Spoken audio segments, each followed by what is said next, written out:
Estamos de volta com Saúde no Polo, hoje conversando com a psicopedagoga Eliana sobre dificuldades de aprendizagem. Eliana, terminamos o segundo bloco, você falando sobre déficit de atenção, hiperatividade. Fala um pouquinho mais sobre dislexia. O que é a dislexia? Então, a dislexia ela pode estar ligada ao não saber interpretar aquilo que está escrito, seria a questão da leitura e da escrita. Colocaria como? Aquele aluno que muitas das vezes o professor pede para fazer uma leitura, ele tem vergonha de ler. Ou quando ele lê, é aquela leitura silábica, sabe? Aquela coisa do ontem. Então, quando ele termina de ler um texto, foi cansativo para ele. Então, no final você pergunta, o que você entendeu desse texto? Ele não entendeu nada. Então, às vezes o professor acha, mas histórias, esse adolescente é porque ele tem vergonha. Mas não, a vergonha dele está ligada a essa dislexia. Na clínica, a gente vê que muitas das vezes a criança ou o adolescente que tem, o pai também tem dislexia e não sabe. Então a gente vê, às vezes, se você for pesquisar, você vê que muitos dos pais descobrem que são disléxicos por causa dos filhos. Encaminha os filhos por causa da dificuldade que ele tem na leitura e na escrita. E lá na clínica, conforme os acompanhamentos, ele vê o que está sendo feito com o filho dele, ele fala, nossa, esse problema que eu sempre tive. Muitas das vezes a gente até escuta o pai falar, não, mas não tem problema não, eu sempre fui assim. Nunca gostei de ler, nunca gostei de escrever. Então acha que acaba justificando, meu filho não gosta porque eu não gosto. Só que aí quando o filho passa por tratamento, ele descobre que ele também tinha a questão dessa dificuldade, da patologia de ser disléxico. Então a gente vê o quê? O que eu procuro trabalhar? Muita leitura, escutar alguns livros que seriam audiobooks.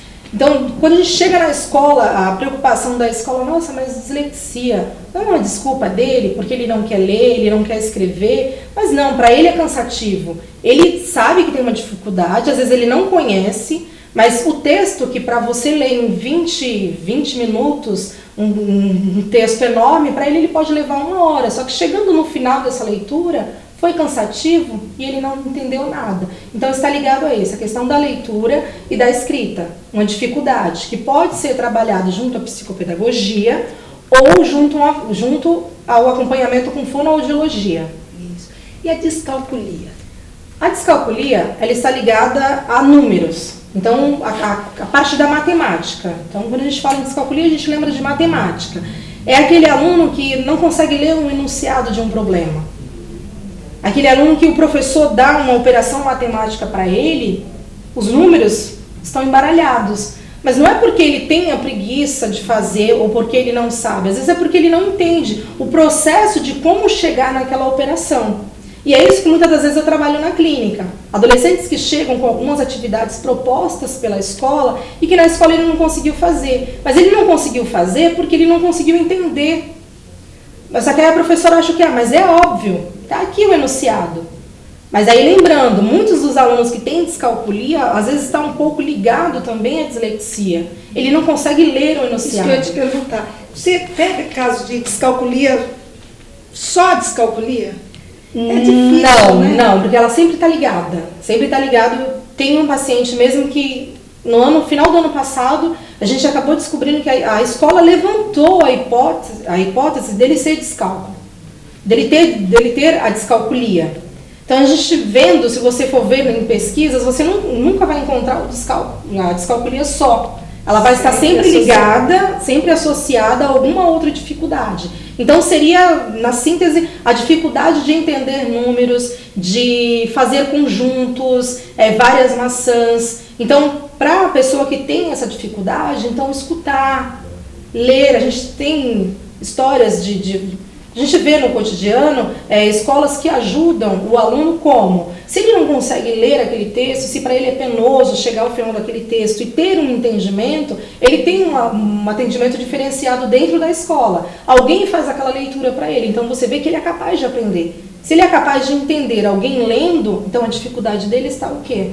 em ler aquele texto e compreender. Então, fazer associação de números, sequência. Então, tudo que é ligado à parte lógica, matemática, está ligado à descalculia. E assim, o tratamento em si o tratamento dessas dificuldades do aprendizado em geral, até porque nós temos pouco tempo, nem dá para você falar todos, mas o geral, o que você propõe, tem a terapia em si, mas o que a família pode ajudar, qual é a terapia proposta? Então, a gente trabalha a partir do quê? O encaminhamento por algum especialista, ou pela escola, ou o pai mesmo que sente a necessidade que o filho precisa de um acompanhamento, então pelo pediatra, pelo neurologista, pela psicóloga. Então quando a gente tem esse encaminhamento, a gente tenta trabalhar na hipótese que foi levantada e no diagnóstico que foi dado. Então o tratamento acontece como? Ele indo à clínica para um acompanhamento específico de acordo com cada dificuldade. Precisamos também o quê? Da escuta da família. Então, você precisa que a família vá também até a clínica, interaja, para você saber a história de vida, conhecer por que ele está tendo essa dificuldade, onde começou. Então, aí também temos o acompanhamento junto à escola. O que a escola pode fazer? A partir do momento que a criança foi diagnosticada, que ela está fazendo um acompanhamento terapêutico, psicológico, psicopedagógico, o que a escola pode oferecer para esse aluno? Uma prova diferenciada, um texto, ao invés de ser lido, a professora pode ler para ele uma prova oral, atividades que chamem a atenção, a questão visual. Então procuramos sempre... Aí entra a inclusão também. Sim, acaba entrando na inclusão. Então procuramos sempre interagir, ligar, o que a gente sempre escuta, trazer a família para a escola. Então é importante a família estar a par do que acontece, o processo de ensino-aprendizagem. Então não adianta você chegar na escola no dia de uma reunião, querer cobrar o professor por que ele não ensinou o seu filho ou por que seu filho não aprendeu. Mas se você não esteve durante o ano todo acompanhando a vida do seu filho.